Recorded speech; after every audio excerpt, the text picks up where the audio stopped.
The stagecoach rolled into Harlan Crossing just before sundown, and it came in ugly. One wheel grinding against a cracked axle, the whole frame listing sideways like a drunk trying to hold a straight line. The driver hadn't spoken to his passengers in the last 4 hours. He just drove, hard and fast, as though he wanted to be done with the whole business of it. Clara Whitmore pressed her back into the corner of the bench and kept her eyes on the window. Nebraska in October looked like something that had given up. The grass was pale and flattened, the trees stripped half bare by a wind that never quite stopped. Homesteads sat at wide intervals, barely visible, dark shapes against a horizon that seemed to go on forever without offering anything in return. She shifted Lily to her other arm.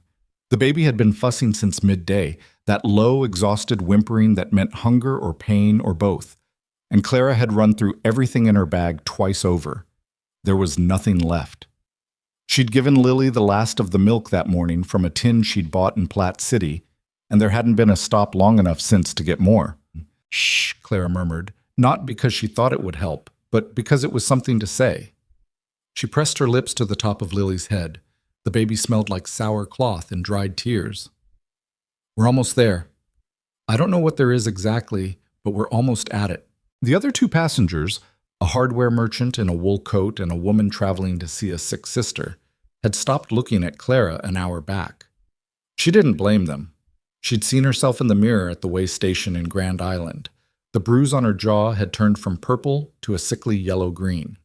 Her left eye was still slightly swollen at the corner.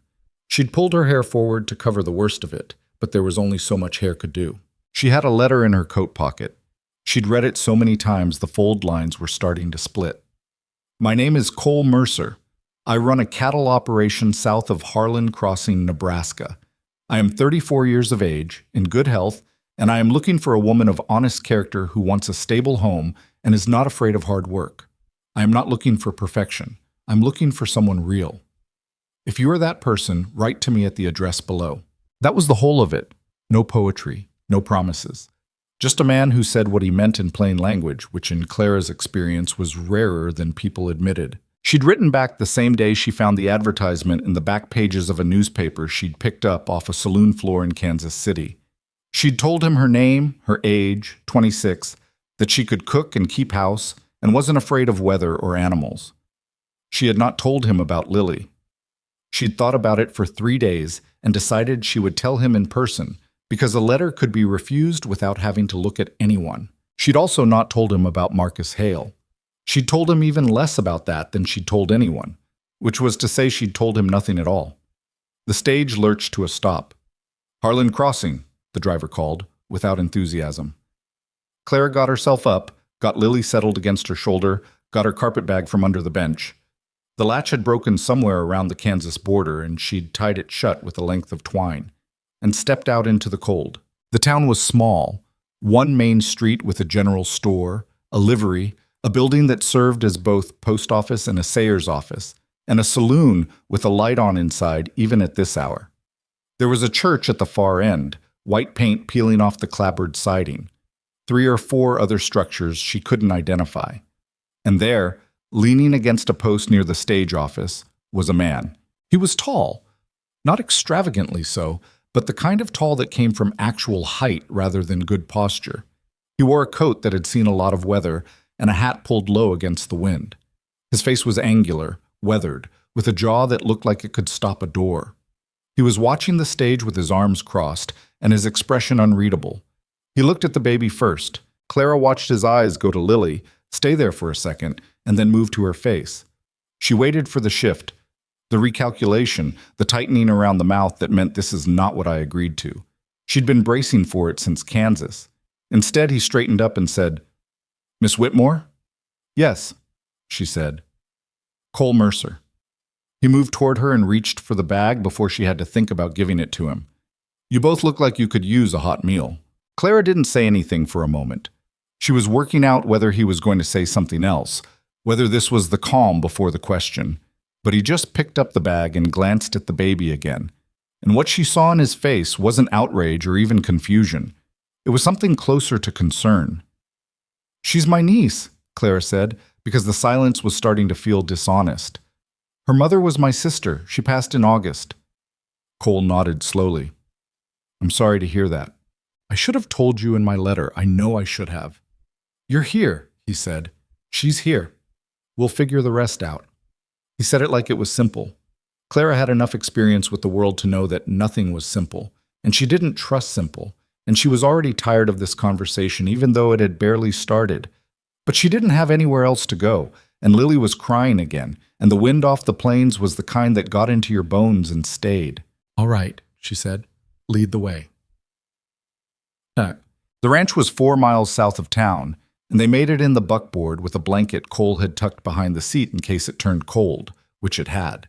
He gave it to Clara without comment, and she wrapped it around herself and Lily and didn't say thank you because she was too busy being vigilant. Old habit, always check the exits before you get comfortable. The place was bigger than she'd expected. Not grand, nothing out here was grand, but solid.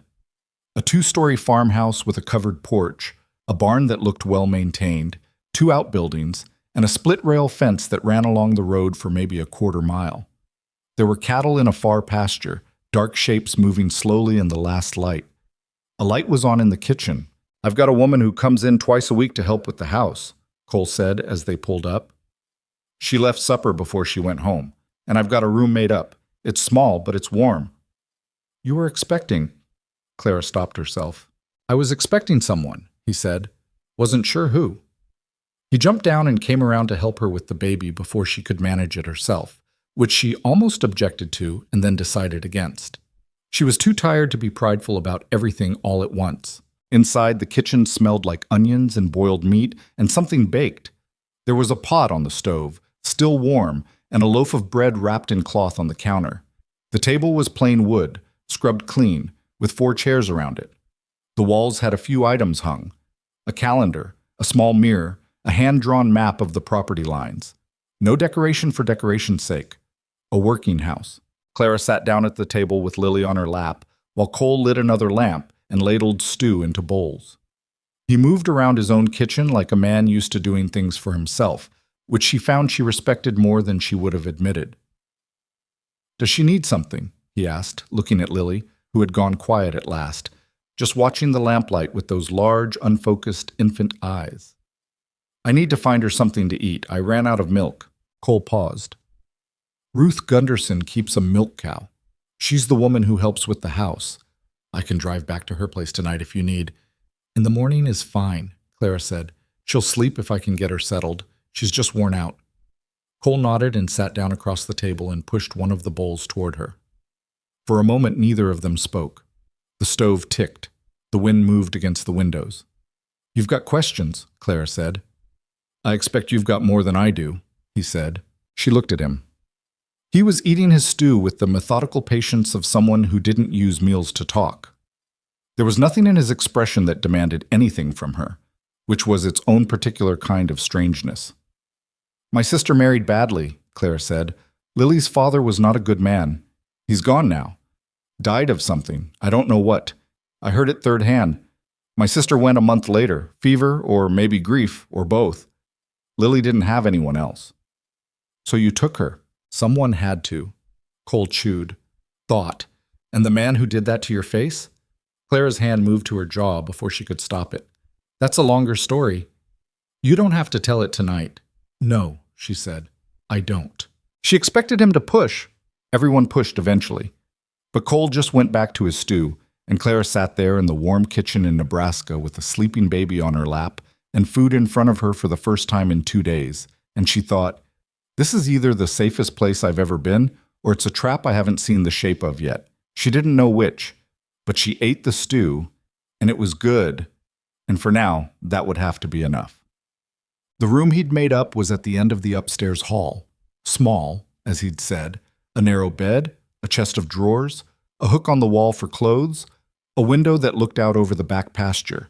There was a cradle in the corner that hadn't been there this morning, if the fresh wood shavings on the floor were any indication. Claire stood in the doorway for a moment staring at it. There's one in the barn from when my brother's family visited a few years back, Cole said from the hall behind her. Cleaned it up. Seemed like it might be needed. Clara didn't turn around. She was afraid of what her face was doing, and she hadn't yet decided how she felt about someone doing something unexpected and kind. "Thank you," she said, and it came out rougher than she intended. "Get some sleep," he said. "We'll sort out what comes next in the morning." She heard him go back down the hall. She heard his door close.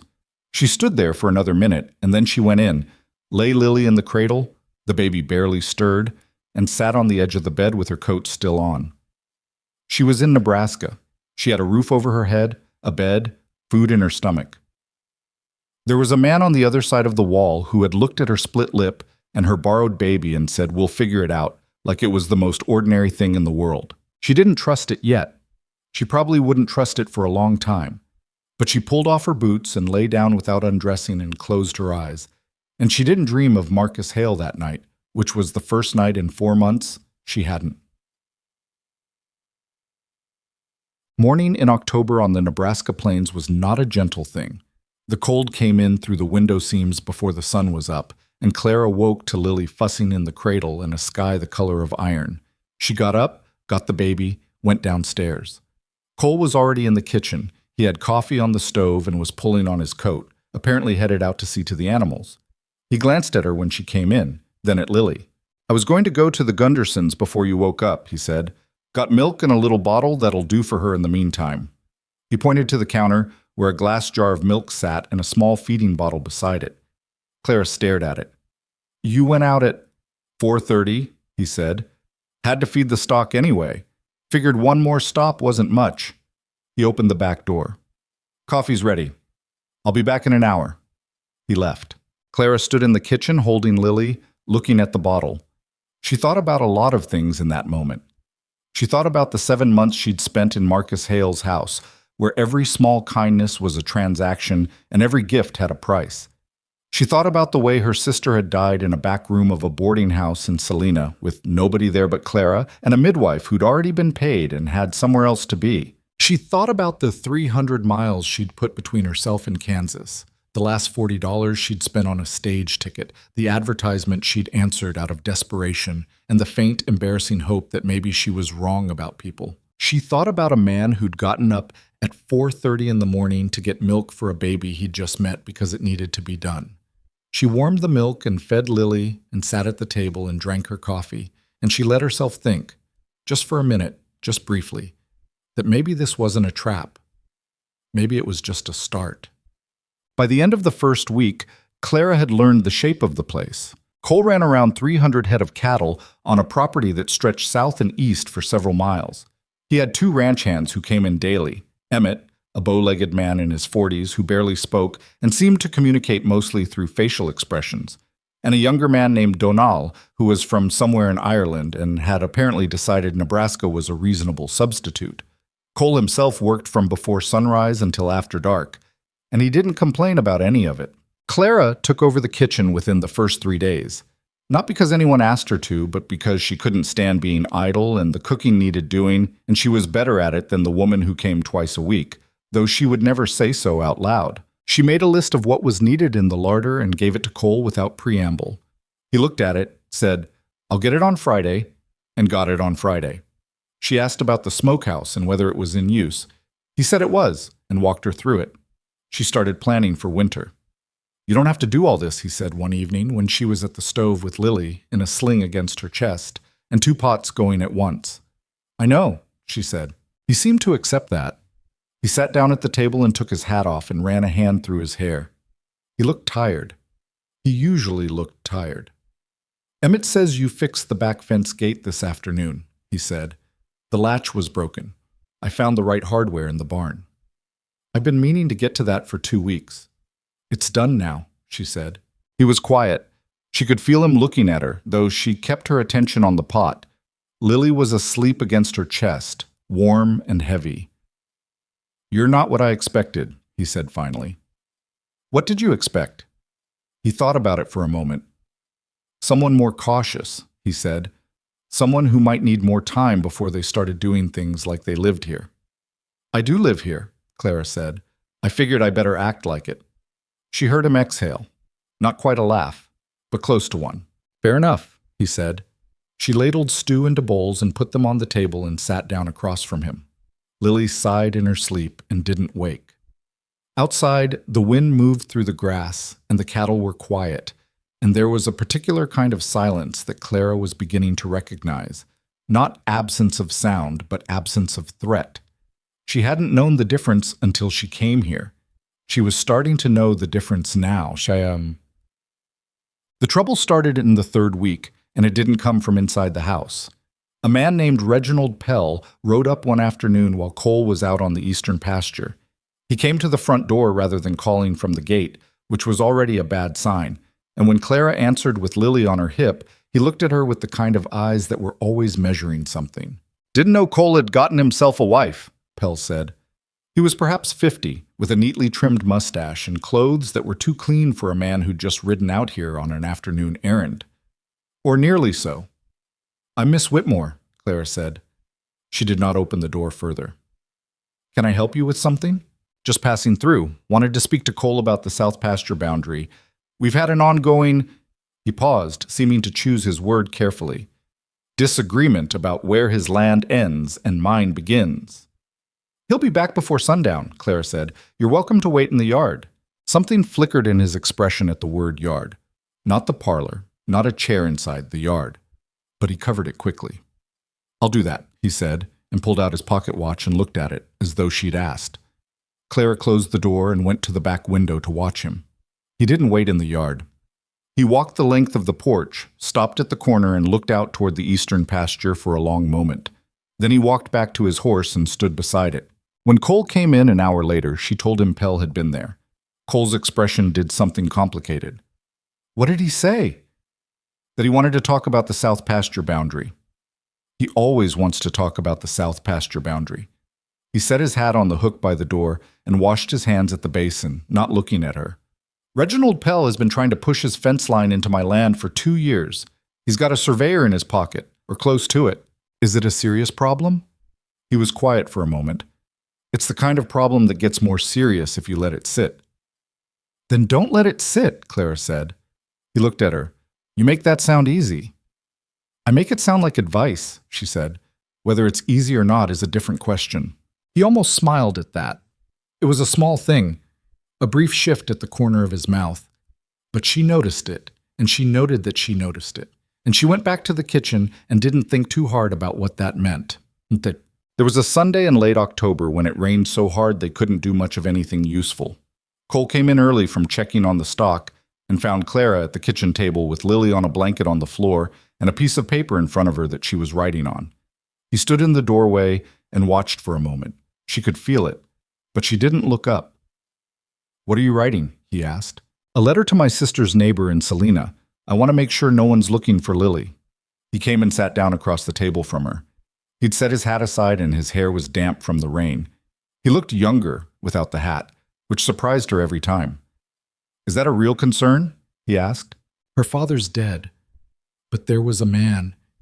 She stopped, started again. "There was a man who was involved with my sister after Lily's father was gone.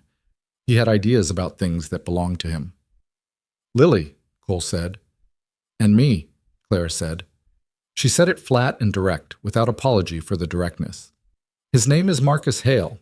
He had a property in Kansas. I left in August with Lily and what I could carry, and I haven't stopped moving since." Cole looked at the table. His hands were folded on the surface, big hands, scarred across the knuckles, the kind of hands that had done real work for a long time. "You think he'll follow?" "I think men like him don't like losing things they've decided are theirs," Clara said. "I think 300 miles might not be enough." "I don't know. I'm trying to find out." The rain hit the window hard. Lily made a small sound on the floor and then went back to studying her own fingers. "If he comes," Cole said, "you tell me first. You don't handle it alone." Clara looked up at him. He was looking back at her, and there was nothing in it that was a threat or a promise he hadn't thought through. Just a man saying a thing he meant. "I barely know you," she said. "You know me enough to be sitting in my kitchen writing letters," he said. "And I know you enough to know you're not a woman who asks for help easy. So I'm not asking you to ask. I'm telling you that if he shows up here, it's not just your problem." Clara was quiet for a moment. "That's a very direct thing to say to someone you've known for 3 weeks, she said. "I find it saves time," he said. She looked at him for a moment longer, and then she looked back at her letter, and she didn't say anything else. But when she finished writing and folded the paper and sealed it, she didn't feel quite so much like she was doing it alone. Outside, the rain came down in sheets across the Nebraska plains, and the cattle stood in the lee of the barn, and the fence held its line. And inside the kitchen it was warm enough that even Lily had stopped fussing and simply lay there on the blanket, one small hand stretched out toward something only she could see, perfectly content. Clara watched her for a moment. Then she got up to put the coffee on.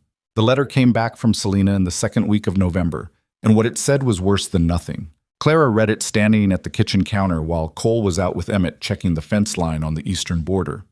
The neighbor, a woman named Mrs. Pott, who had lived 2 doors down from Clara's sister and had always been kind in the quiet, watchful way of someone who understood more than they said, had written in a cramped, careful hand that yes, a man had come around asking questions. Not sheriff's questions. Not the kind anyone had legal authority to ask. He'd gone door to door on the street where Ellen had lived, asking about a woman and a baby. He'd described Clara accurately enough that Mrs. Potts knew exactly who he meant. He didn't say his name, the letter read, but he had a way about him that made people answer. I am sorry to say, I don't know what I may have told him that was useful. I was frightened. He had 2 men with him. I think you should be careful. Clara folded the letter and put it in her coat pocket and stood there for a minute looking at the wall. She'd known this was possible. She'd known it the entire way up from Kansas, on the stage through the endless flat middle of the country, in the way stations where she'd kept her back to walls and her eyes on doors, in every small town where she'd felt exposed and visible, in the particular way that a woman alone with a baby is always visible.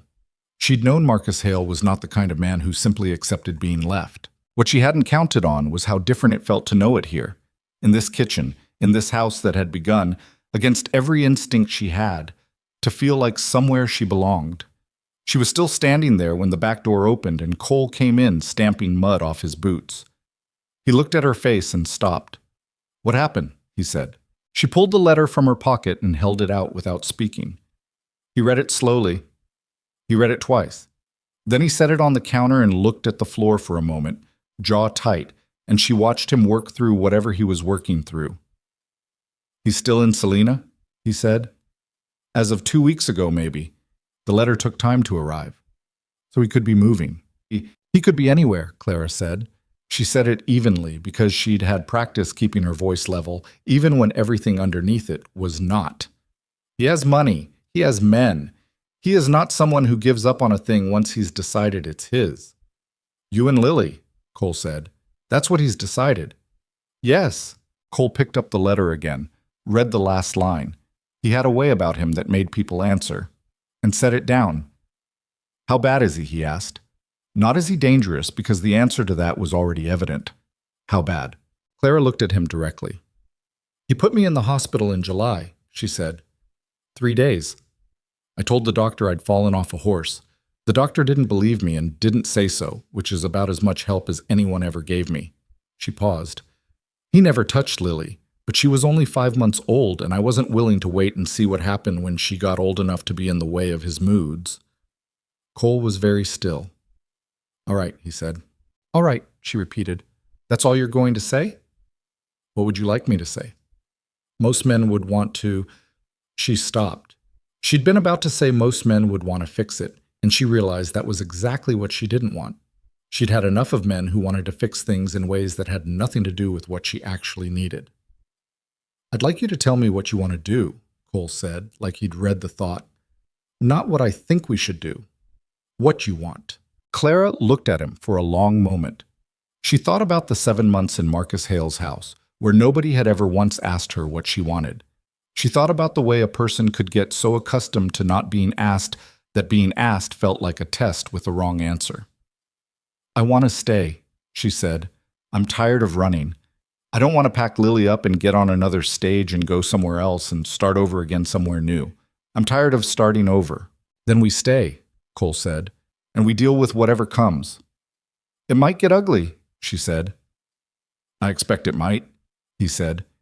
He picked his hat up off the hook and went back out to finish with the fence line, and Clara stood in the kitchen for another minute and then went back to the bread dough she'd been working before the letter arrived. She punched it harder than necessary. It helped some. November deepened into a cold that was different from anything Clara had known in Kansas, drier and more absolute, like the land itself had decided to stop pretending. The sky went white most days, a flat, opaque white that gave no information about what might be coming. Emmett said it was going to be a hard winter, and said it the way he said most things, without emotion and without much interest in whether anyone agreed with him. Clara threw herself into preparation with the specific energy of someone who needed to be too busy to be afraid. She put up the last of the root vegetables from the garden Cole had started in spring and left somewhat untended through the summer. She rendered lard and put it up in crocks. She inventoried the smokehouse and found it adequate but not generous, and said so to Cole, who said he'd planned to get another side of pork from the Hennessy farm, and Clara said, "Get two." And he looked at her for a moment and then said, "All right," and got two. She also started keeping a rifle near the back door. Cole didn't say anything about that either. He just made sure it was loaded. Donal, the Irish ranch hand, noticed it one morning when he came to the door to ask Cole a question about the water troughs, and he glanced at it and then at Clara and seemed to decide that asking about it was not worth his time. Donal was surprisingly good at reading rooms for a 22-year-old who'd been in the country for less than 3 years. "You want me to show you something about that?" Cole asked one evening, meaning the rifle. "I know how to shoot," Clara said. "My father taught me. I'm not as fast as I'd like to be, but I'm accurate enough." "Good," he said. And that was the end of that. What grew between them that November was harder to describe than something like affection, because it was more practical than that, and also somehow more fundamental. It was the thing that happened when two people worked alongside each other every day in hard conditions, and neither of them quit, and neither of them pretended. Clara had expected Cole to have more edges, more impatience, more moments when the strain of carrying another person's problems would show. Instead, he was simply consistent, which was its own unusual quality. He came in when he said he would. He did what he said he'd do. He didn't pretend things were easy when they weren't, but he didn't catastrophize either. She caught herself watching him sometimes in the evenings, when they sat at the kitchen table after supper. Him with whatever paperwork or account books needed tending, her with mending or the letter writing she did to try to establish Lily's situation legally, the baby in the cradle that had been moved downstairs for warmth. He had a way of working that was absorbed but not tense, fully present with whatever was in front of him. She didn't know many men who could do that. One evening, she caught him watching her watching him, and neither of them said anything for a moment. "Emmett thinks you're the most capable woman he's ever seen," Cole said. "He told me that this afternoon. He doesn't say things like that about people." "High praise," Clara said. "From Emmett, it basically is." She looked back at her mending. "I'm just doing what needs doing." "So is Emmett," Cole said. "He doesn't say that about himself either." She didn't answer, but she felt something shift very slightly in her chest. Some small door that had been held shut, not because she'd locked it, but just because she hadn't gotten around to opening it. And she pushed it back firmly and kept her eyes on the needle and thread. Not yet. Not until she knew what was coming from the south.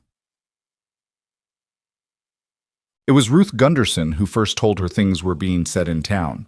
Ruth came on her usual Tuesday to help with the heavy washing, and she was a woman who believed in saying what she knew rather than letting someone be blindsided by it later, which Clara had come to appreciate deeply. "There's talk," Ruth said, elbow deep in the wash basin, "about you and Cole not being married yet." Clara kept wringing out a shirt. "We only met in October." "I know that," Ruth said, "but people out here don't tend to wait long for anything, and having an unmarried woman living on a man's property raises eyebrows whether or not there's good reason for it." "Is that your concern, or theirs?" Ruth snorted. "Theirs, mostly. Mine is that it could cause complications for you if you need people in this community to be on your side about something." She glanced at Clara sidelong. "And I have the feeling you might need that at some point." Clara didn't answer directly. She thought about the letter from Selena. She thought about what Cole had said. "We deal with whatever comes." "Has Cole said anything to you?" she asked. "Not in words," Ruth said. "Cole doesn't say most things in words. But he set up that extra room real careful before you came. And he drove to my house at 4 a.m. to get milk for Lily. And I've known him for 6 years, and I've never seen him do either of those things for anyone." Clara looked at her. "He's a good man," Ruth said simply. "Stubborn and too quiet, and he doesn't always know how to ask for things." But good. I know he is, Clara said, and she did know it, and the knowing of it was the part she wasn't sure what to do with yet. She brought it up directly because that was how she'd decided to handle things that needed to be handled. It was a Thursday evening, the middle of the month, the first real snow starting to come down outside the window. She put supper on the table, and after they'd both sat down, she said without preamble, "Ruth says there's talk in town." Cole looked up from his plate. "There's always talk in town. About us not being married." He was quiet for a moment. Then he said, "I know. Does it concern you?" "It concerns me for your sake," he said. "Less for mine. Men don't get the same end of that kind of talk." "No," Clara agreed. "They don't." She ate a bite and then set her fork down. "I want to be clear about something. I'm not raising this because I'm asking you for anything. I'm raising it because I think we should decide together whether it's a problem that needs addressing and how." Cole put his fork down too. He looked at her steadily. "Is it something you'd want, if it weren't for the circumstances?" The question was more direct than she'd expected and more honest, and she sat with it for a moment instead of deflecting. "I don't know yet," she said. "I think I would. I think I'm getting there. But I've been wrong about things before, and I don't trust my own judgment the way I used to." "That's fair," he said. "It's not a no," she said. "I know it's not." He looked at the table. Outside, the snow was coming down heavier now, blurring the light from the barn. "I'm not going to tell you I've got it all figured out either. I put that advertisement in the paper because I thought I knew what I was looking for, and then you showed up and you were nothing like what I thought I was looking for. And I've been trying to figure out what that means for 2 months. Clara looked at him. "Nothing like," she repeated. "In a good way," he said. He said it gruffly, like it had been a little difficult to get out. She picked her fork back up. "All right," she said. "Let's say we're both still figuring it out." "That works for me," he said. They went back to eating. The snow came down. Lily slept in the cradle by the stove, breathing the slow, easy breath of a child who had no concerns at all. And Clara thought that maybe the problem with always waiting until everything was safe and certain was that nothing was ever completely safe and certain, and waiting for it to be was just another kind of running. She didn't say that out loud, but she thought it. They married in December quietly, in the front room of the house with a justice of the peace named Aldrich, who also managed the assay office and seemed vaguely surprised to be called upon. Donal and Emmett were witnesses. Ruth came and brought a dried apple cake she'd made without being asked. It was not a ceremony so much as a declaration, and a practical one at that. They signed the documents. They stood together in front of the fireplace while Aldrich said the necessary words. Cole put a plain band on her finger that had belonged to his grandmother and fit Clara's hand with almost no adjustment needed, which Emmett took as a good sign and said so, which was the most he'd said in one stretch for as long as anyone could remember. Afterward, Ruth served the cake, and Donal poured something from a bottle he'd apparently been saving for an occasion, and they sat around the kitchen table, and the conversation was ordinary and unremarkable in the way the best occasions sometimes are. Clara held Lily in her lap and listened to Emmett tell a long, meandering story about a mule that had once gotten into the root cellar, and she realized at some point during the story that she wasn't sitting at the edge of her own life watching to see how it came out. She was in it. She was actually in it. She glanced at Cole, who was listening to Emmett with the patient attention of a man who'd heard this story before and didn't begrudge having to hear it again. As if he felt her look, he turned his head and met her eyes. He didn't smile. Neither did she. It wasn't that kind of moment, but something passed between them that was steadier and more durable than a smile. A quiet acknowledgement that this was real and they had both chosen it. And then Emmett reached the part of the mule story where the mule had apparently gotten into the preserves and Donal nearly choked on his drink, and the moment passed into the ordinary current of the afternoon. Winter that year was exactly as hard as Emmett had predicted, which was hard enough to test things considerably. In January, a blizzard kept them in the house for 4 days straight. The snow came sideways and the drifts piled against the barn doors, and the cattle had to be reached by a rope line strung between the house and the barn, so you didn't lose your bearings in the whiteout and walk off into the field to die. Cole did that crossing 6 times in 2 days, coming back in with ice in his eyebrows and his hands so cold he could barely unbutton his coat. Clara heated water and didn't fuss at him, because fussing wasn't useful, but she put the warm water in front of him every time without comment, and he thawed his hands in it without comment, and it was its own kind of conversation. On the third day of the blizzard, when the wind was so loud at night you couldn't hear yourself think, Clara lay in the dark listening to it and thinking about Marcus Hale. She wondered where he was. She wondered if the weather had slowed him, wherever he was heading. She wondered if she was doing the right thing by waiting, by staying put and building something real, and hoping the something real would be enough of a foundation to stand on when he finally arrived, because she knew he would. The letter from Selena was over a month old. The man wasn't going to stop. She heard Cole shift on his side of the bed. They'd been sleeping in the same room since the wedding without much ceremony about it. Two people who were both too practical and too tired most nights for anything but sleep. "You're awake," he said. It wasn't a question. "Wind," she said. He was quiet for a moment. "You're thinking about Hale." She didn't bother being surprised that he knew. "Yes." "Me too," he said. "I wrote a letter last week to a man I know in Platte City, former lawman. Asked him to see what he could find out about Hale's legal standing, whether there's anything on record that might be useful." Clara turned her head to look at him in the dark. "You didn't tell me that." "I wasn't sure it would come to anything. I didn't want to raise it and then have nothing to report. Tell me things," she said. "Even if they don't come to anything, I'd rather know." "All right," he said. "I'll tell you." The wind hit the north side of the house hard enough to shudder the walls, and Lily stirred in the cradle and then went back under, and Clara stared at the ceiling and said, "He's going to come and claim her. That's what he'll do. He'll call her family. She's not his daughter, but he'll say she's the closest thing." "And you?" "He'll say I took what was his." Cole was quiet for a moment. "Then we make sure everyone who matters knows who you are and what you've built here before he gets to tell his version of it." "It's not that simple." "No," he said, "but it's not nothing either." She turned it over. Outside, the blizzard pushed and howled, and the house held its ground, because Cole had built it well and maintained it well and prepared it well, and she thought that was probably a reasonable analogy for most things worth having. "I should have run farther," she said. "Maybe," Cole said, "but you're here now, and so am I." She looked back at the ceiling. The wind screamed across the roof. Lily breathed in the dark, small and warm, and entirely unaware. "That'll have to be enough," Clara said. "It will be," Cole said, and she couldn't tell if he was certain or just committed to saying it until it became true. Either way, she let herself believe it through the rest of the night, through the storm and the cold and the long dark that had a long way yet to go before it turned to morning. The letter from Cole's contact in Platte City arrived on a Thursday in late February, when the snow had finally thinned enough to let the mail through again. Cole read it at the kitchen table while Clara was feeding Lily, and she watched his face because she'd gotten good at reading it over the winter. The small compressions and releases that meant something without ever quite announcing themselves. He read the letter twice, which she already knew meant the news wasn't simple.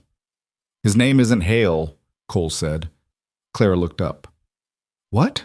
"Marcus Hale. That's not the name he was born with. His real name is Marcus Vetter. He changed it sometime around 1871, possibly to put distance between himself and a fraud charge in Missouri that was never formally prosecuted." Cole set the letter flat on the table. "He's been in Kansas since '73. Has a property outside Salina, about 400 acres, cattle operation. He's considered a man of some standing in that county."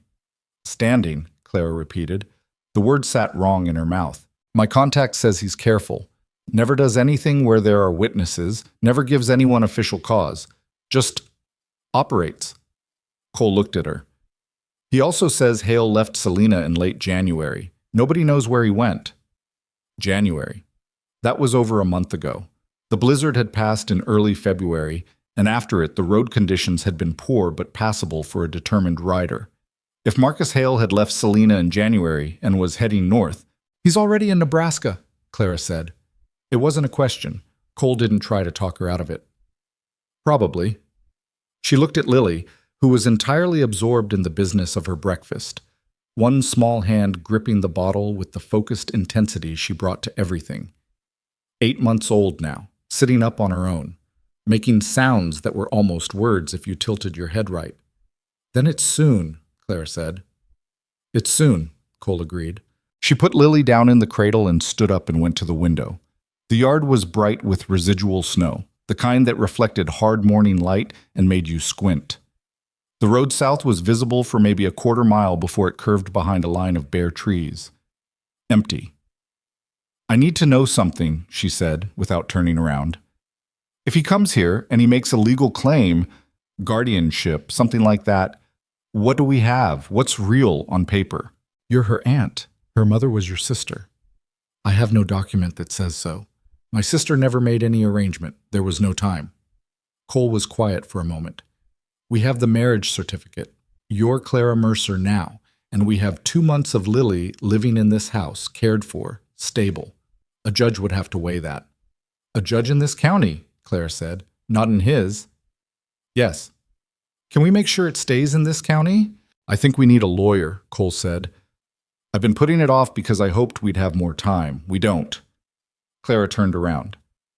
"There's one in Harlan Crossing. I've seen his office. Earl Kinney. He's adequate, not exceptional."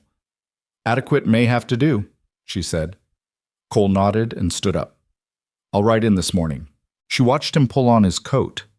He moved the way he always moved, without wasted motion, without drama, like a man who'd made a decision and was now simply executing it. She'd found this quality calming for months. This morning, it felt like the only solid thing in the room. "Cole," she said. He paused at the door. "He's going to be convincing," she said. "He's very good at being convincing. He'll have a story and it'll sound reasonable and he'll say things that make me look—" She stopped, reorganized. "I need you to remember what I told you, even if he sounds reasonable, even if he has documents or witnesses or whatever he's put together. I need you to remember that I was in the hospital in July." "I remember," Cole said. "I know you do. I just needed to say it out loud." He held her gaze for a moment.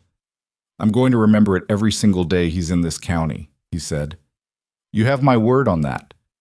Then he was gone, and Clara heard the buckboard pull out, and she went and picked Lily up out of the cradle even though the baby didn't need picking up, just because she needed to hold her. Earl Kinney turned out to be somewhat better than adequate, which was a relief. He was a compact, precise man in his late 40s with reading glasses. He was always losing and finding again, and a habit of making notes in a handwriting so small it was nearly invisible. He came to the ranch 2 days after Cole rode into town, and he sat at the kitchen table for 2 hours and asked questions that were specific and unsentimental, and didn't make Clara feel like she was being examined, which was more than she'd expected. When she told him about the hospital in July, he wrote something down and said, "Do you know the name of the doctor?" "Brower," she said. "Thomas Brower. He had a practice on Caldwell Street in Salina." "And you told him you'd fallen from a horse?" "Yes." "But he didn't believe you." "He didn't say he didn't believe me. He just—" The way he treated the injuries, he knew. He wasn't rough about it, but he knew. She folded her hands on the table. "I didn't report it because I was afraid. And because Marcus was— he had connections in that county. I didn't think it would go anywhere." Kinney nodded, wrote something. "What about witnesses? Anyone who saw the injuries before you reached the doctor?" "The woman I boarded with briefly, a Mrs. Calvert. She saw me leave the house the morning after." "Did she say anything?" "She said I should go and not come back, and she meant it as kindness." Clara paused. "She's probably still in Salina. She's older, 60, maybe more. I don't know if she'd speak to anyone." "People often will when they're asked officially," Kinney said. He looked at his notes. "Now, the child. You have no formal document establishing you as guardian." "No. But you have witnesses to her presence in this household, her care, her development. Ruth Gunderson comes twice a week. Donal and Emmett see her every day. The justice of the peace who married Cole and me, Aldrich, he was here and saw her." "Good." Kinney took his glasses off and cleaned them on his jacket, a gesture that seemed unconscious. "Here's the difficulty, Mrs. Mercer. A blood claim is not automatically a legal one, but it gives a man standing to petition. If Hale, or Vetter, whatever name he's using, if he walks into a courthouse and says this child is his niece, and he has a right to be heard, a judge will have to hear him." He looked at her steadily. "What we need to do is establish, before he files anything, that Lily's best interest is here. That means documentation of her care, statements from people who've seen her, and if possible, a formal guardianship filing in this county immediately. Can we file before he arrives? We should. I'll start drafting the petition today. Kinney put his glasses back on and looked at Cole. And I'd recommend you both be prepared for this to become visible, public. If he contests it, it won't stay quiet. It doesn't need to stay quiet, Clara said. I'm done being quiet about it. Kinney looked at her for a moment, recalibrating slightly. All right, he said. Then we proceed. The guardianship petition was filed on a Wednesday in early March. By Friday, half of Harlan Crossing seemed to know it had been filed, which was the nature of small places.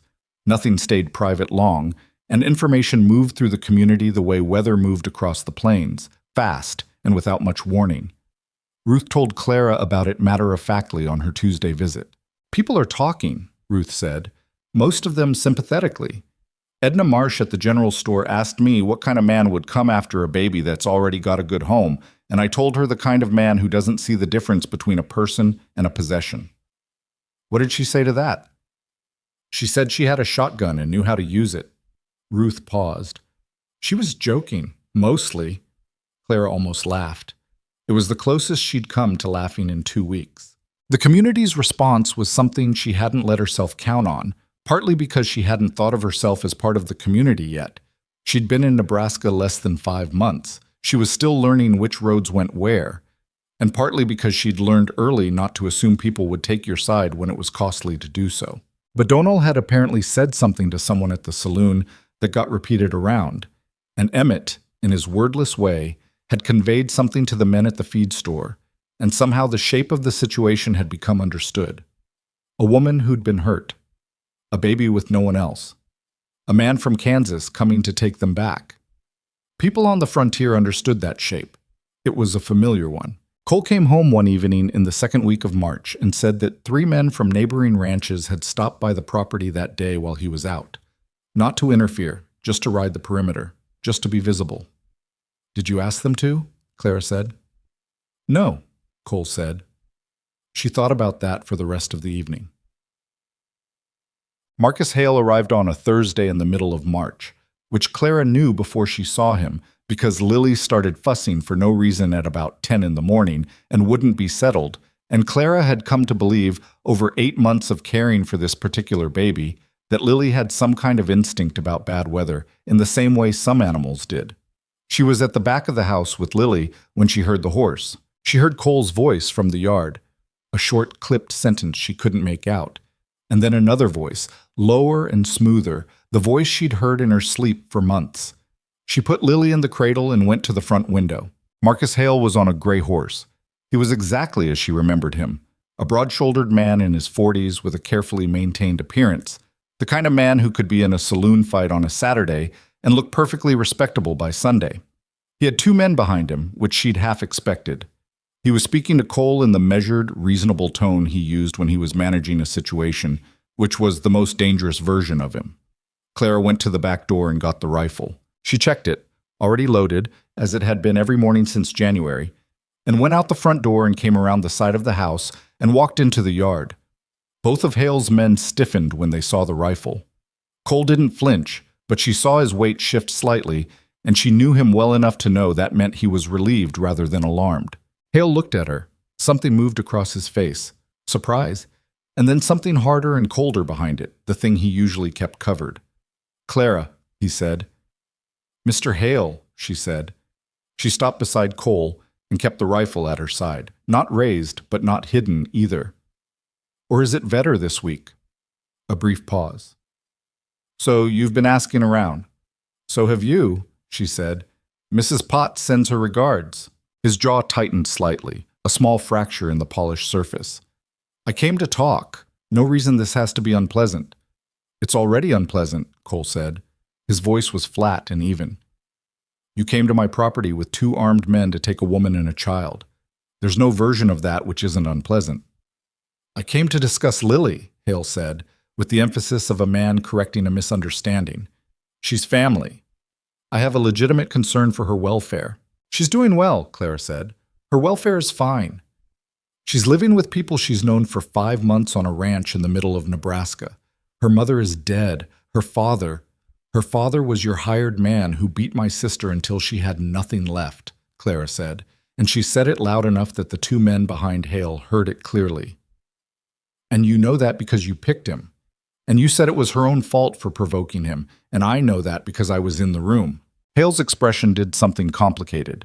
He looked briefly like a man recalculating how much he was willing to say out loud and what that meant for his situation.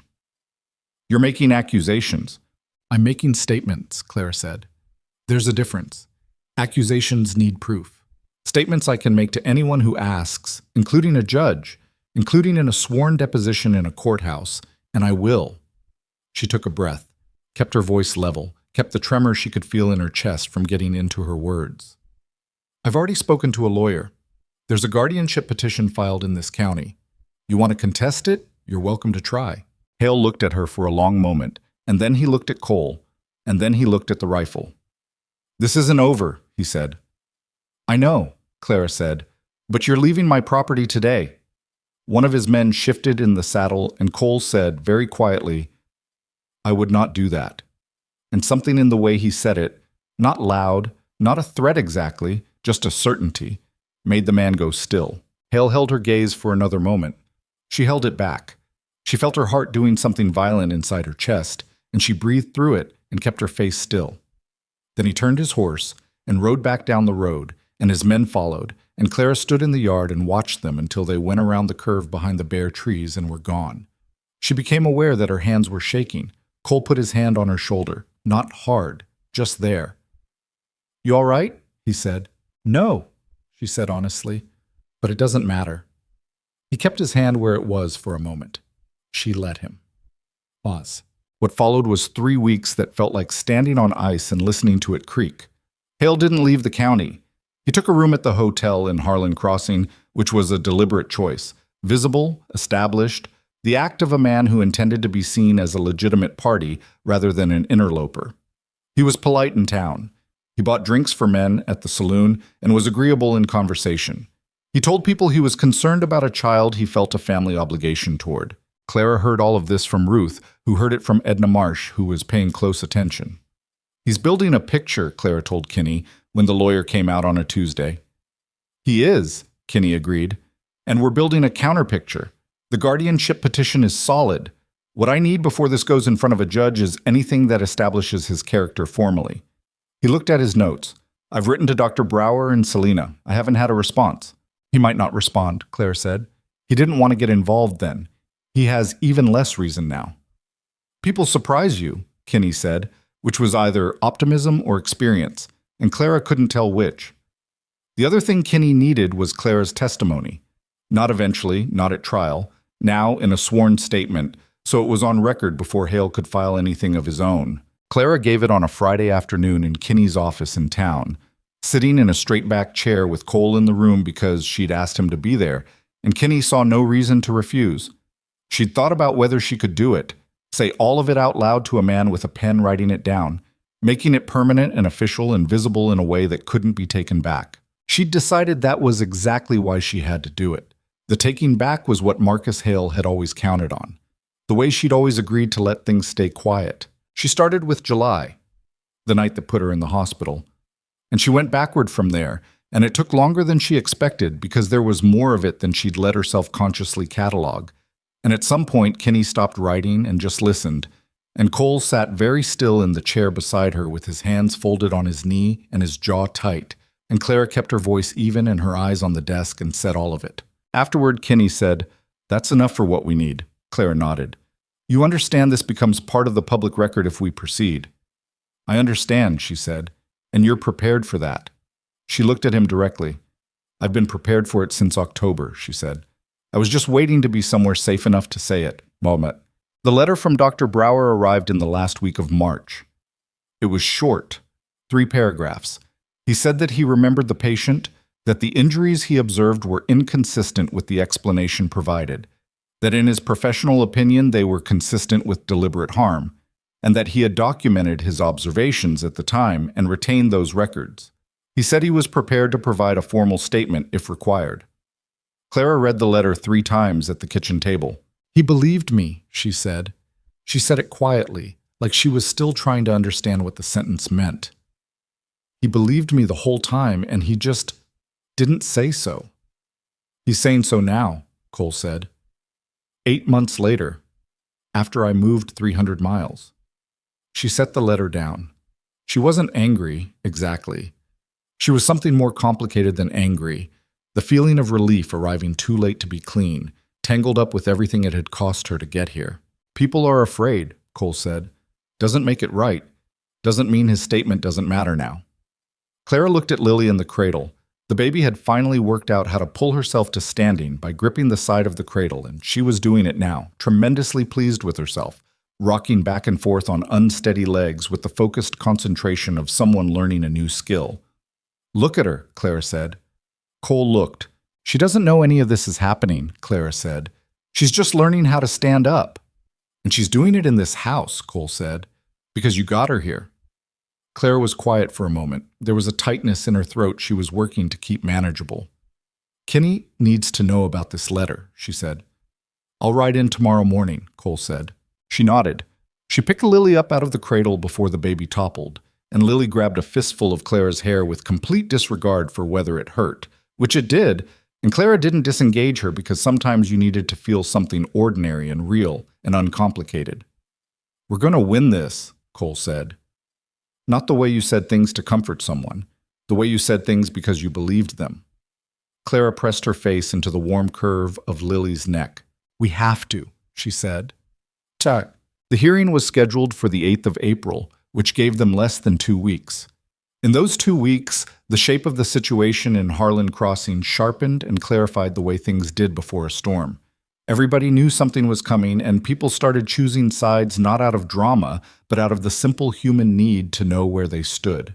Hale had retained a lawyer from Platte City, which Kinney reported with a measured expression that suggested this was not surprising and was being accounted for. The lawyer's name was Carver, and he had a reputation for aggressive maneuvering in property and custody matters, which told Clara everything she needed to know about how Hale intended to frame his claim. Property. He was going to treat Lily like property and make it sound like a reasonable position. Donald came to her one evening while she was in the yard with Lily and said, without any particular preamble, "There are 4 families I know of who've said they'll come to the courthouse. To be there. They won't interfere. They just want to be in the room." Clara looked at him. He was 22 and earnest, and she sometimes forgot how much attention he paid to things. "Did someone organize that?" she asked. "Not exactly," he said. "It sort of happened." She thought about that.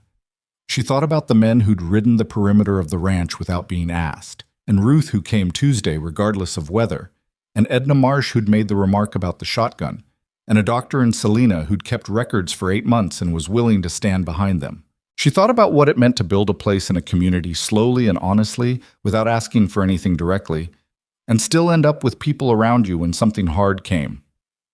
She hadn't expected it. She still didn't quite know what to do with it. But she was starting to understand that this was what a real place looked like. Not perfect, not permanent, nothing guaranteed. Just people choosing, again and again, to be present. "Tell them thank you," she said to Donal. Just tell them thank you." He nodded and went back to the barn.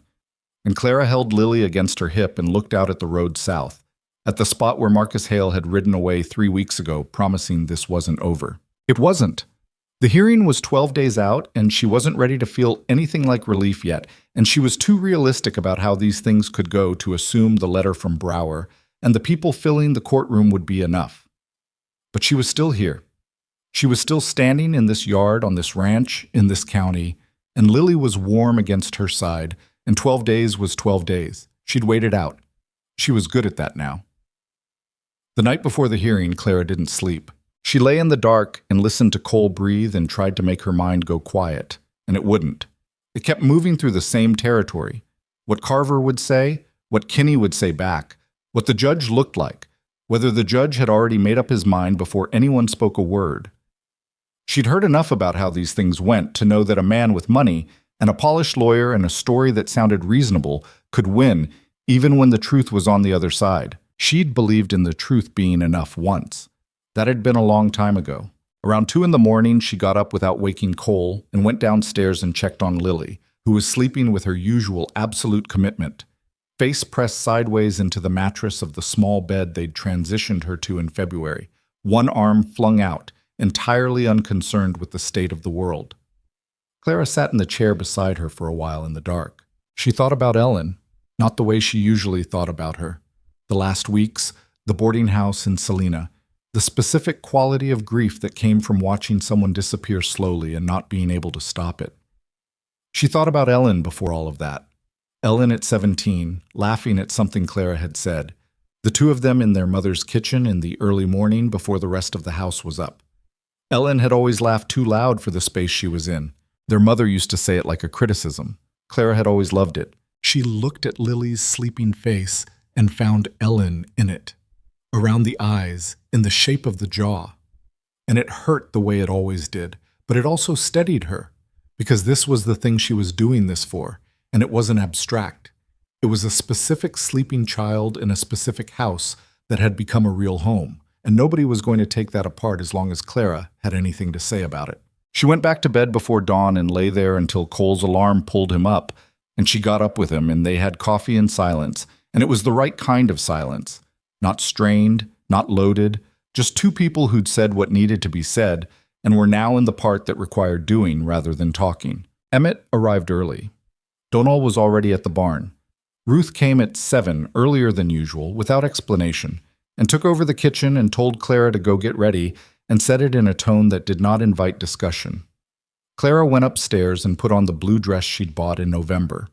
Practical wool, well-fitted, nothing that announced itself too loudly, and pinned her hair up properly and looked at herself in the small mirror over the washstand. She looked like a woman who had not slept. She looked like a woman who was tired in a way that went deeper than one night. She also looked, she thought, like someone who had made up their mind, which was probably the most important of the three. She went downstairs. Cole was at the door with his good coat on and his hat in his hand, and when he saw her, he said nothing, just nodded slightly, and she thought that was about right. Ruth was holding Lily, who was cheerfully indifferent to the occasion.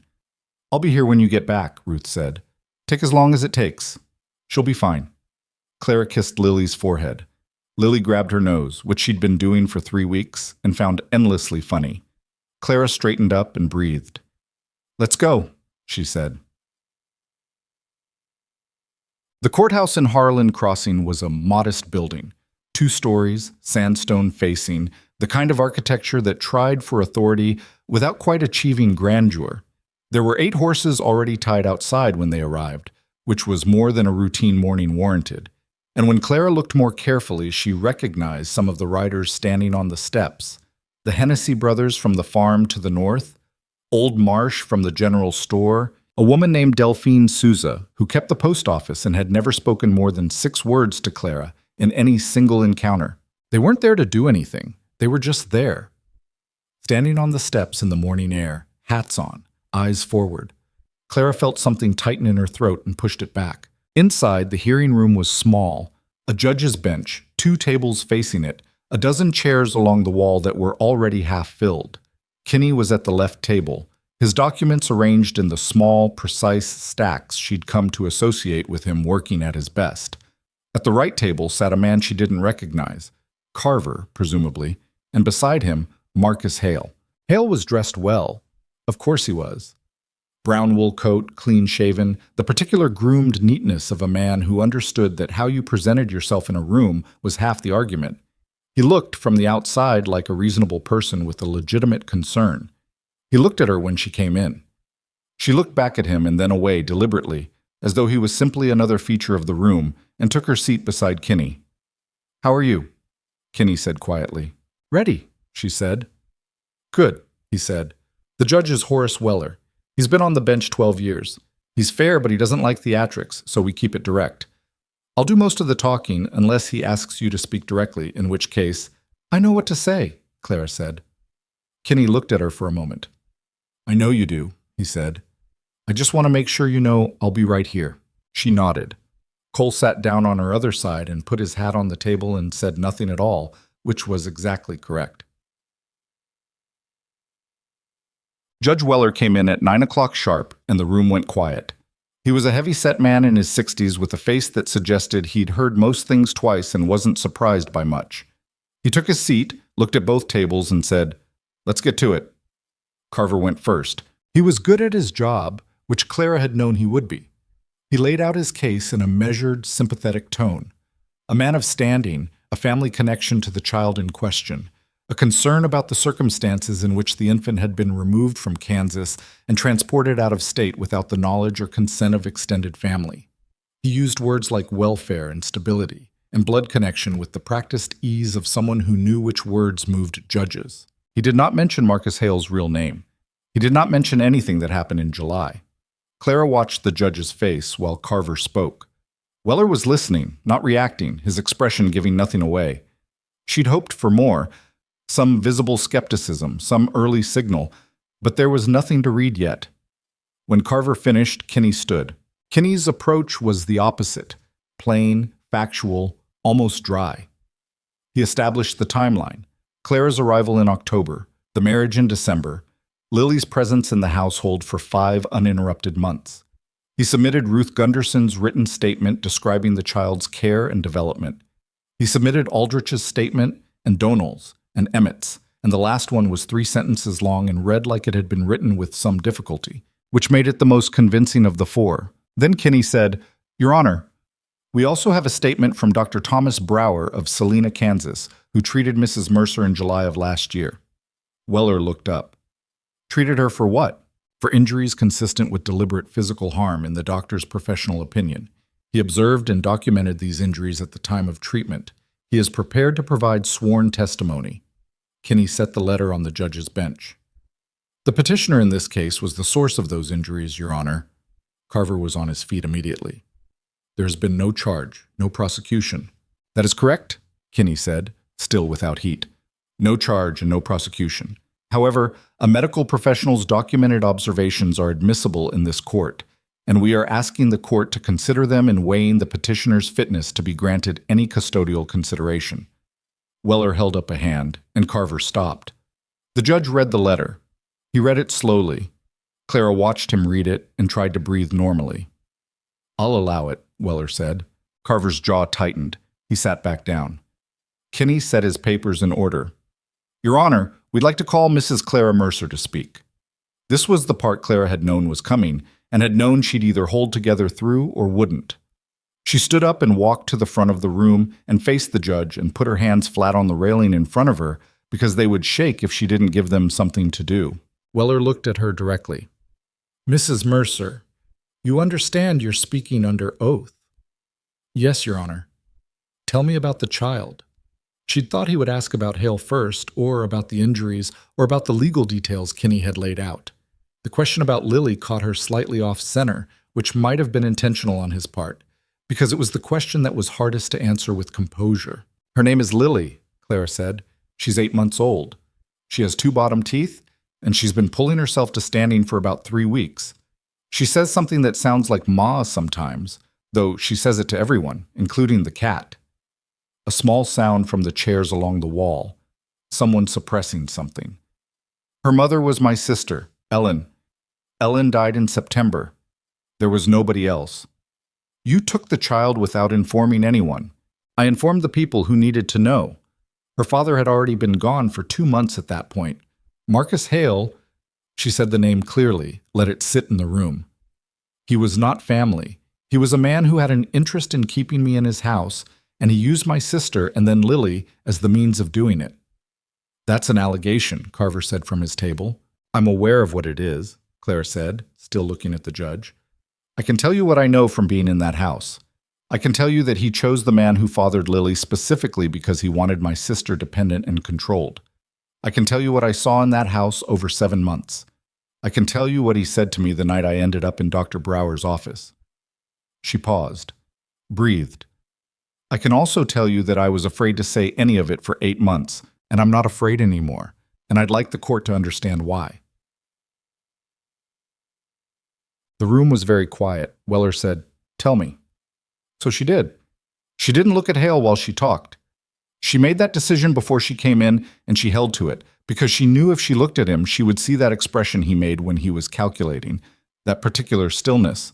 and she needed to say the words without navigating his face. She talked for maybe 15 minutes.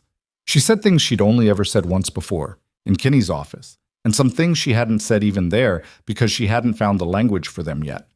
She talked about the structure of it, how it had built slowly, how it was never quite what you could point to on any single day, how a person could end up very far from where they started without being able to identify the exact moment the road changed direction. She talked about July as plainly as she could, the sequence of it, the hospital, the doctor who'd believed her and said nothing, and she talked about October, about arriving in Nebraska with $40 and a borrowed baby and a broken carpet bag, and a complete absence of certainty about anything, about a man who'd met her at a stage office and asked no questions about the child she was holding and said, "We'll figure it out," like it was the most ordinary thing in the world.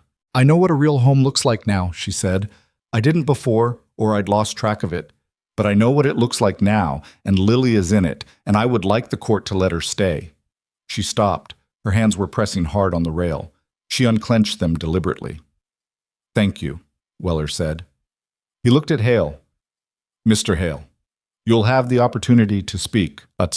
What Marcus Hale said was polished and specific and landed exactly the way Clara had known it would if she let herself think about it too much. Reasonable on the surface, structured to make Clara sound unstable and impulsive, and her accusations sound like the defensive maneuvering of a woman who'd done something legally questionable by taking a child across state lines. He talked about family obligation. He talked about the child's long-term welfare and the importance of blood connections. He implied, without quite saying directly, that Clara's relationship with her sister had been difficult, and that her account of the household dynamics was colored by that difficulty. He was good at it. Clara had known he would be.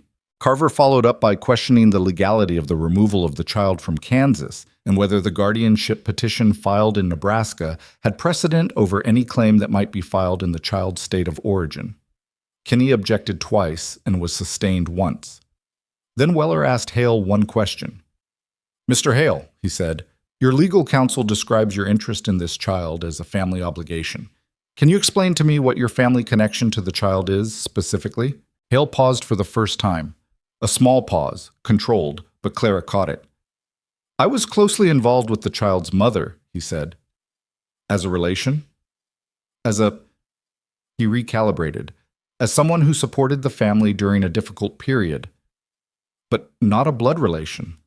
Not by blood, no, but the nature of—" "Not a blood relation," Weller repeated, writing something. "And the child's father. What was his relationship to you?" Another pause.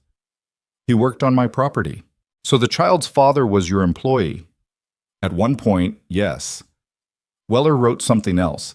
His face remained neutral, but Clara felt something shift in the room, some small change in the air, the way a hearing room changes when a judge has stopped being open and started leaning. "All right," Weller said. "I've heard enough for today. I want 24 hours to review the documentation before I rule. We'll reconvene tomorrow morning at 9. He stood. The room stood.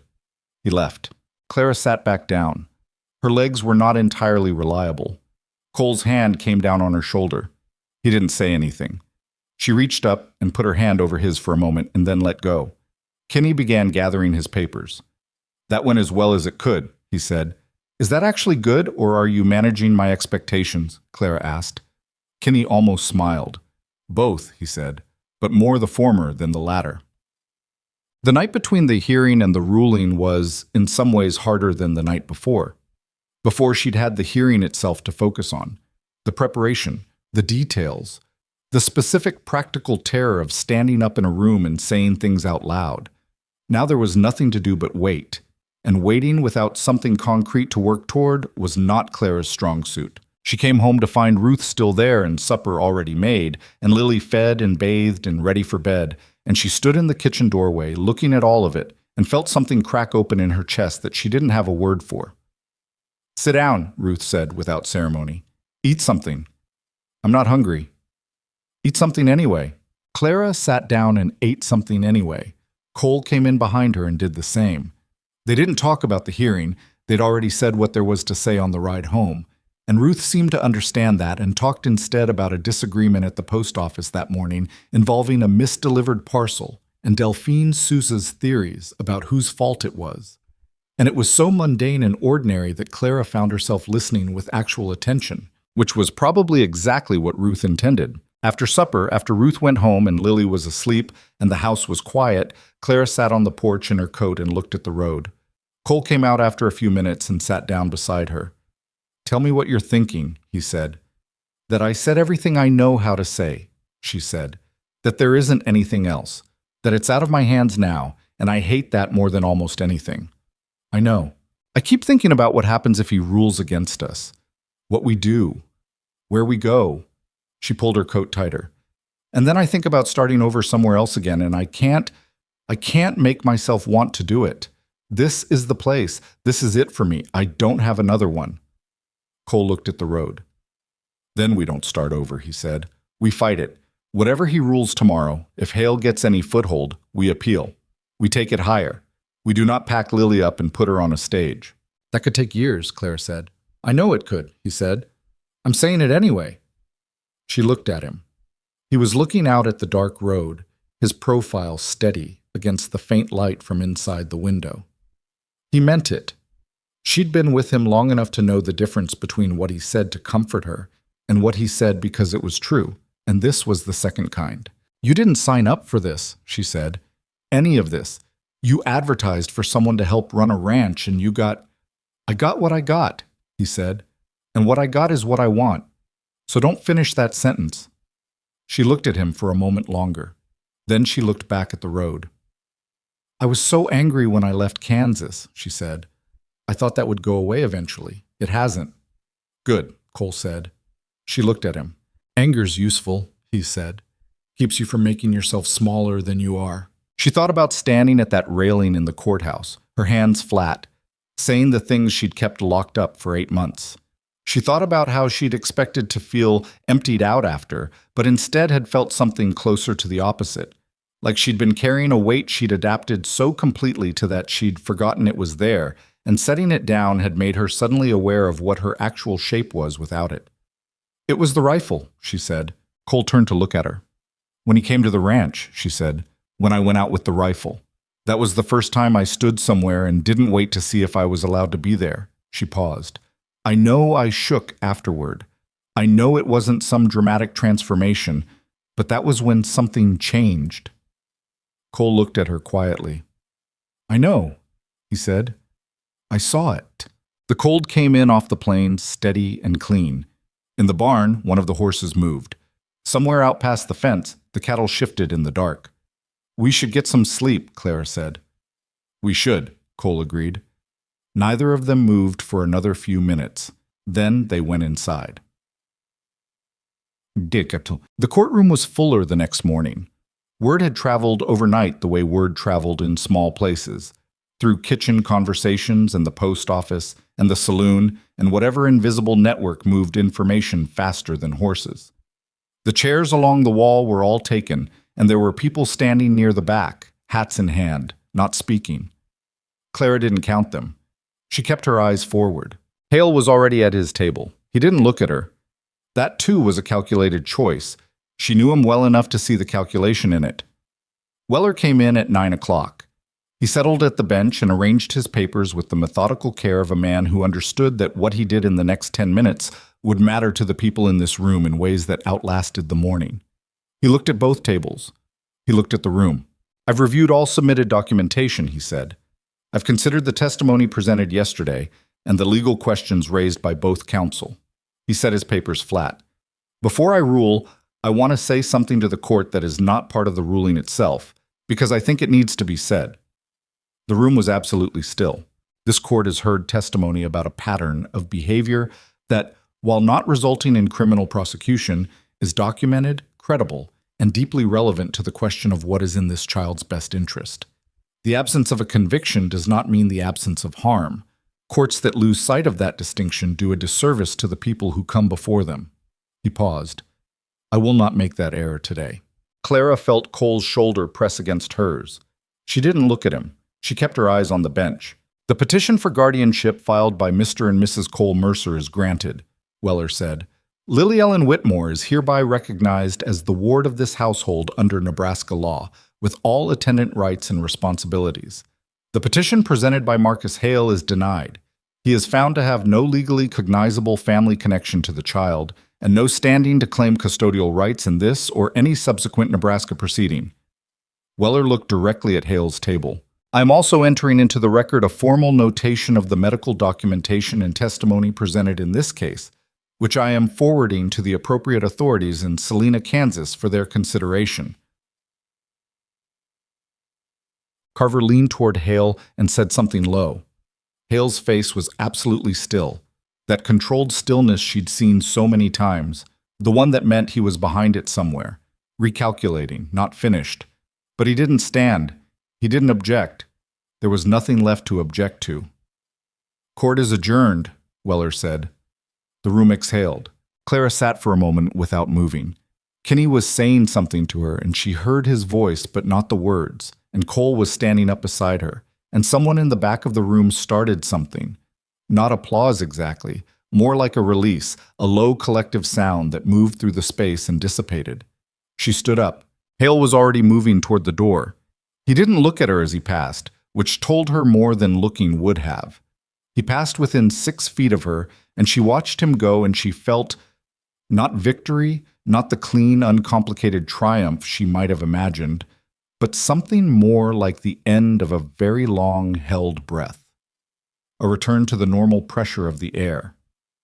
Clara, Cole said. She turned to him. His expression was the same as always.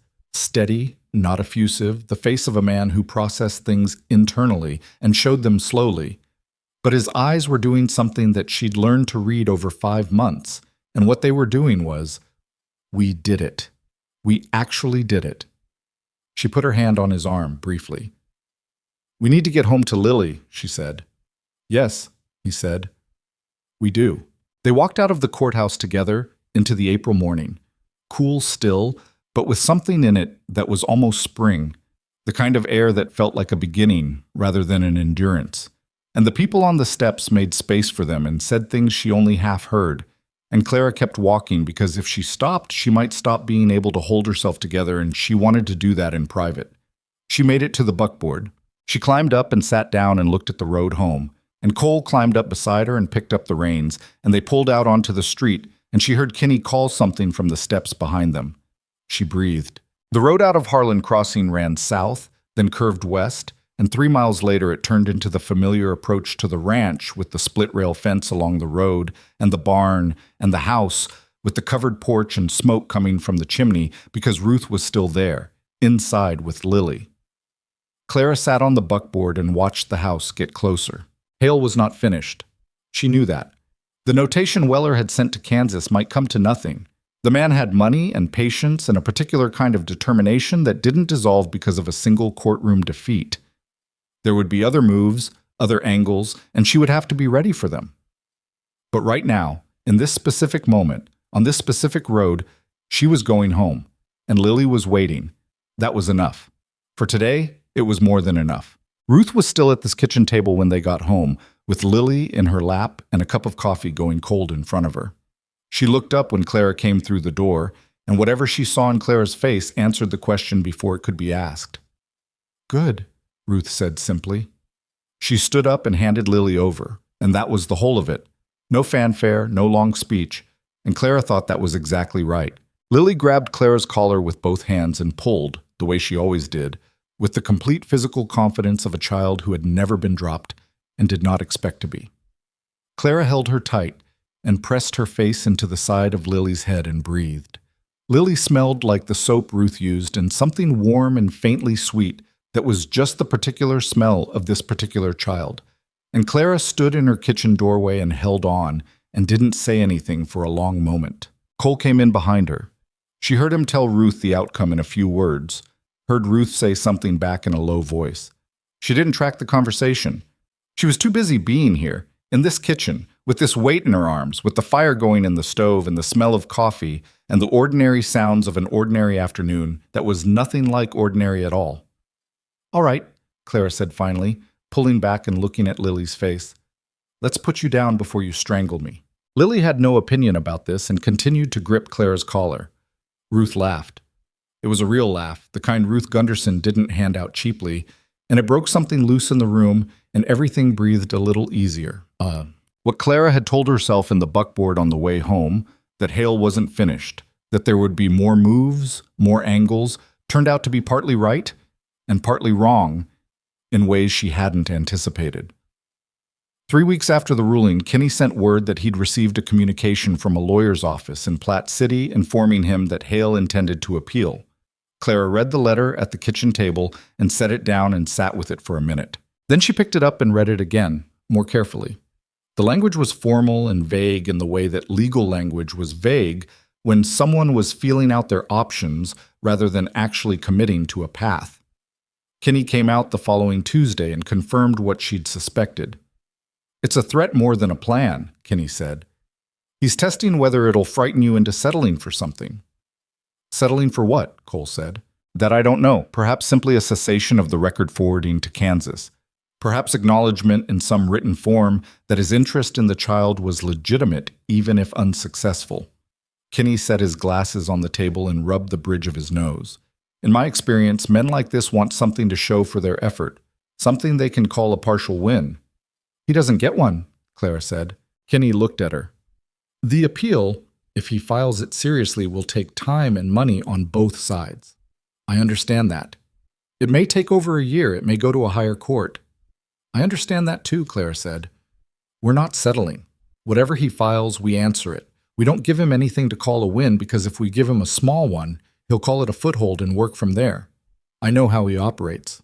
Cole was looking at the table. He said, "We'll need to know what the costs look like." Kinney named a figure that was not comfortable but was not impossible, and Cole nodded and didn't flinch. And Clara noted this and stored it in the same place she stored all the evidence that the decision she'd made in October to stay, to build, to believe this was real, had been the right one. The appeal notice, when it formally arrived, was filed in late May. It sat in the system for 6 weeks before anyone moved on it. In that time, the notation Weller had forwarded to the Saline County authorities in Kansas produced its own slow result.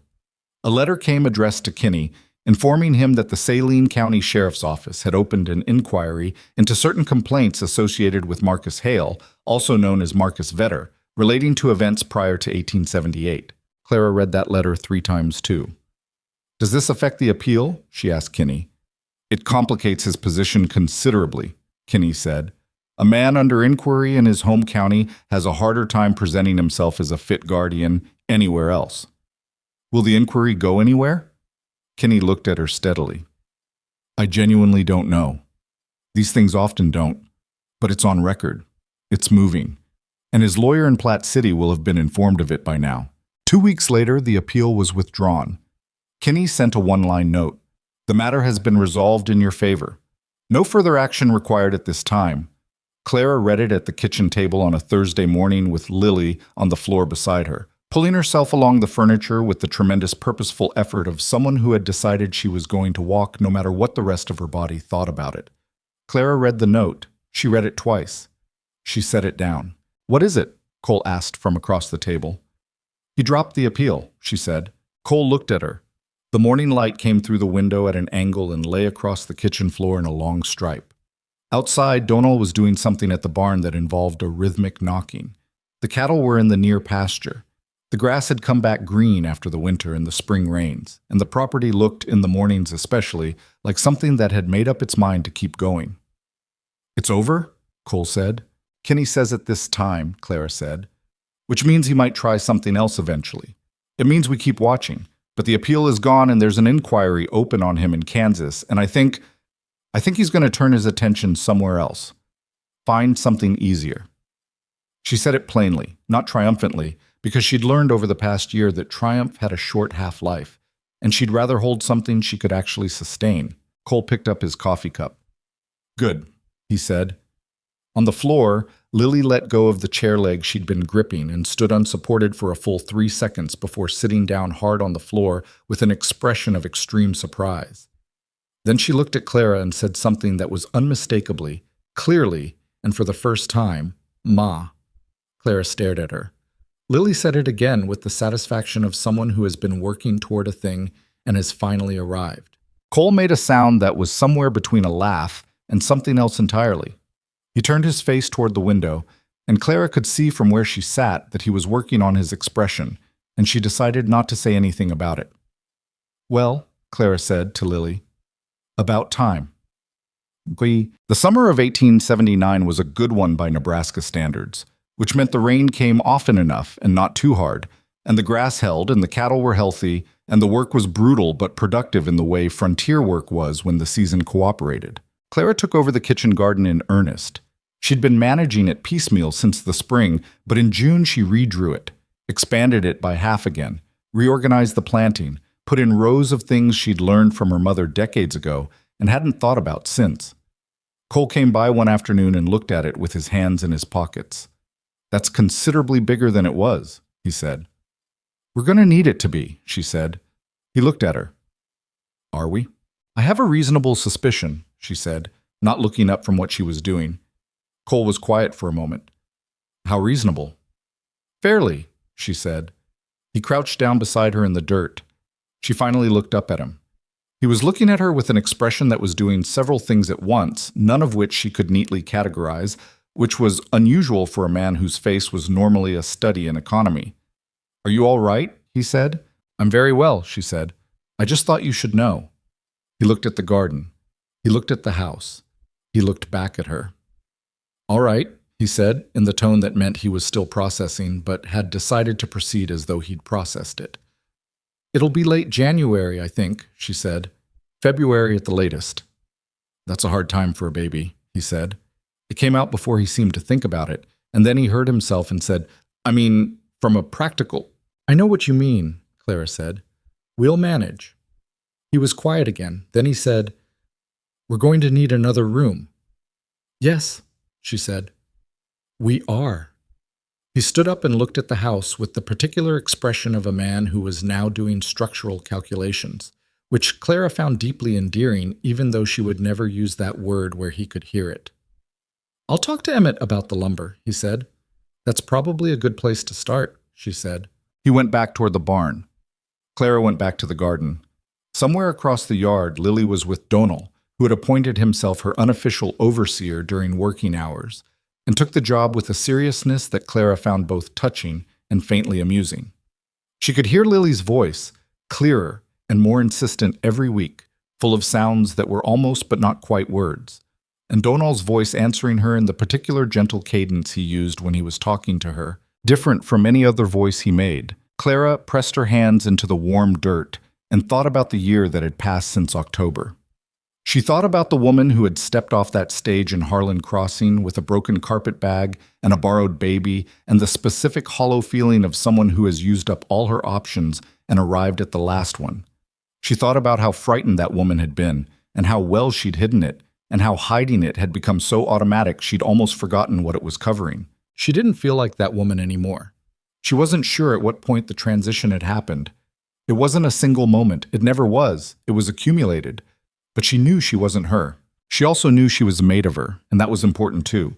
That the fear and the hiding and the hospital in July and the night she'd packed Lily into a bag and walked out of a house in Kansas and started running, none of that was gone. It was just arranged differently now, like something you'd carried for a long time and finally set down but could still see from where you were standing. She was glad she could still see it. It reminded her what she was capable of when it mattered. Said. The room went up in August.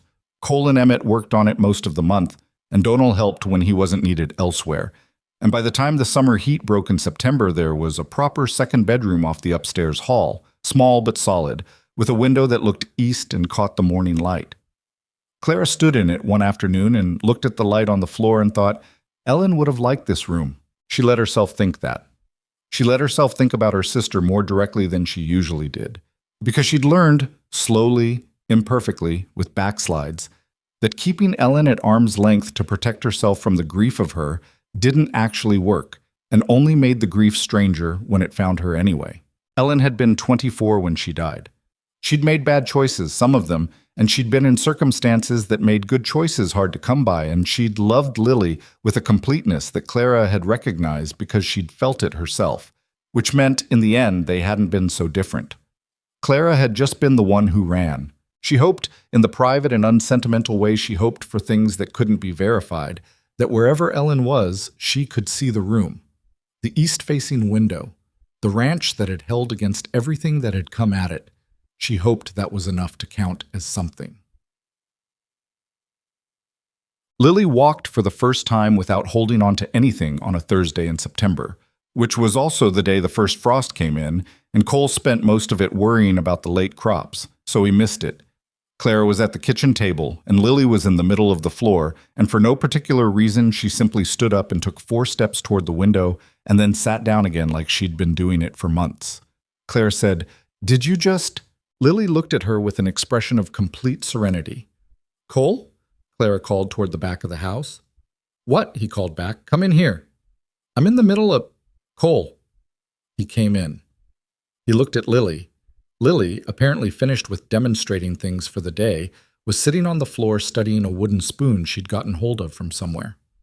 "She walked," Clara said. He looked at Lily. He looked at Clara. "Did you see it?" 4 steps, clear across the middle of the floor. Cole crouched down in front of Lily. "You're going to do it again," he told her. Lily considered the spoon. "She's not going to do it again," Clara said. "She'll do it again when she decides she wants to, probably tomorrow." Cole sat down on the floor across from Lily, which was something Clara had noticed he did, got down to her level, met her where she was rather than leaning over. She didn't know if he'd thought about it or if it was instinct, but it was the kind of thing that she noticed and filed away as evidence of who he actually was. Lily eventually put down the spoon, considered Cole for a moment, and then stood up and walked 3 steps toward him and grabbed his finger. He looked up at Clara. She shrugged. "She performs for an audience. What can I tell you?" He looked back at Lily, who was now trying to put his finger in her mouth, and something moved across his face that he didn't try to cover. Clara looked away, back at the window, and let him have the moment. The inquiry in Salina produced a result in October, a full year after Clara had first arrived in Nebraska. A letter came from Kinney, who had been in contact with a colleague in Kansas who was tracking the matter. The inquiry had resulted in a formal complaint being brought against Marcus Vetter, the name on the complaint, not Hale, related to allegations made by 2 women in Saline County, neither of whom was Clara. Women she'd never met, whose situation she knew nothing about, who had apparently been doing their own quiet accumulating of evidence for their own reasons entirely separate from hers. The complaint was not a conviction. It was not even a guarantee of prosecution. But it was formal, it was documented, and it meant that Marcus Vetter's name was now attached to a record that would follow him in any courtroom in the country where someone thought to look. Clara read the letter and then sat with it for a long while. She thought about the women she didn't know. She thought about Mrs. Calvert in Salina, who had told her to go and not come back and meant it as kindness. She thought about Dr. Brower, who had kept his records for 8 months and then used them. She thought about Mrs. Potts, who had written a letter even though she was frightened. She thought about all the ways people were quietly useful to each other without knowing it, without coordination, just by each of them doing the single thing they were able to do in the moment they were able to do it. There was something in that worth holding on to. The world was not full of people rushing toward each other's problems with solutions in hand. But it was full of people who, when the moment arrived, could do one thing: keep a record, write a letter, open a door at 4 in the morning to a stranger with a baby and say, "We'll figure it out." That was enough. That had always been enough, if you found the right ones. Their daughter was born on the 21st of January, 1880, in the middle of a snowstorm that was not as bad as the one the previous February, but was bad enough. The doctor from Harlan Crossing got there in time, which was not a given, and Ruth was there because Ruth was always there when she was needed, and the birth was hard in the way first births generally were and was over by morning. Cole named her Ellen. He didn't ask exactly. He said the name quietly while Clara was holding the baby for the first time, still exhausted beyond language, and Clara looked at him and nodded. And that was all the discussion it needed. She was a dark-haired baby, different from Lily in almost every physical way. Serious-faced where Lily had been sunny, watchful where Lily had been demonstrative. She had Cole's jaw, and Clara thought privately, something of her sister around the eyes that might have been wishful thinking, but was also possibly real. Lily met her with the intense and slightly suspicious attention of a 15-month-old confronting a significant change to her established order. She stood at the edge of the bed and looked at the baby for a long time without speaking, which was unusual for her. "That's Ellen," Clara said. Lily looked at the baby. She looked at Clara. She looked at Cole. Then she looked back at the baby and said, with the gravity of a much older person making a considered decision, something that sounded like mine. "Yes," Clara said, and she meant it every possible way. "Yes, she is." But the years that followed were not easy, because nothing out here was easy, and Clara had long since stopped expecting easy as a standard. They were good years, with hard parts inside them the way all good years have hard parts. The ranch grew, not dramatically. Cole was not a man who expanded for the sake of expansion, but steadily, with the deliberate intentionality of someone who was building something meant to last beyond himself. By 1882, they had added another 50 head and extended the southern pasture to include a section they leased from a neighbor who'd decided to move west. Clara managed the accounts from that year onward, which she'd suggested as an arrangement and Cole had agreed to without requiring extensive persuasion, and she was good at it in the specific way she was good at most things she put her attention to. Thoroughly, without drama, with an accuracy that other people found either impressive or slightly unnerving. Emmett retired in 1881, which he did in the way he did most things, by simply showing up one morning and saying, "I'm done," in a tone that left no room for debate. They gave him a dinner that he was clearly uncomfortable with, and a small sum that represented a portion of what he was owed, but was still more than he expected. And he shook Cole's hand and nodded at Clara and looked at Lily for a long time as though he was memorizing something. And then he left. Donal stayed. He moved from ranch hand to something closer to a partner over those years, not formally, but in the way that the nature of a working relationship can shift when the people involved grow alongside each other long enough. He learned to be more patient. Clara learned to be less suspicious of cheerfulness. They got along. There was a third child in 1883, a boy they named James, after Cole's father, who had died when Cole was 19 and about whom he didn't talk much but thought about, Clara suspected, more than he acknowledged. James was a large, loud baby who slept badly and ate voraciously, and had Clara's coloring and Cole's stubborn streak, which she considered a worrying combination, and said so. And Cole said he thought it would probably be fine, and he was mostly right. Though mostly was doing some work in that sentence. The house expanded with them. The east bedroom became Lily's and Ellen's. A room off the back became James's when he was old enough to be separated from the general sleeping area. Cole built a covered addition to the back porch that functioned as a workroom in the colder months, and Clara claimed it as partly hers, which Cole did not dispute. Life had a shape to it that Clara recognized, though she'd never lived it before. It was the shape of accumulated ordinary days, each one not much on its own. Coffee made, animals fed, children argued with, accounts balanced, fences checked, suppers put on the table, but adding up to something over time that was dense and real and surprisingly durable. She thought sometimes, usually in the evenings when the house was settling down and the light was going outside, and she could sit for 20 minutes before the next thing needed doing, about what she had expected her life to look like at 26 when she'd stepped off that stage. She hadn't expected anything, she realized. She'd been operating entirely in the present tense, the way a person did when the future felt too uncertain to plan for. She'd been surviving, not living, and the two things had felt so similar from inside them that she'd almost missed the transition. She didn't know exactly when it had changed. She knew it had.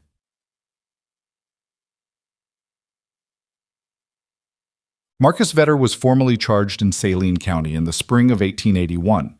2 counts, related to 2 women who were not Clara, and she heard about it through Kinney, who had maintained a quiet correspondence with his contact in Kansas.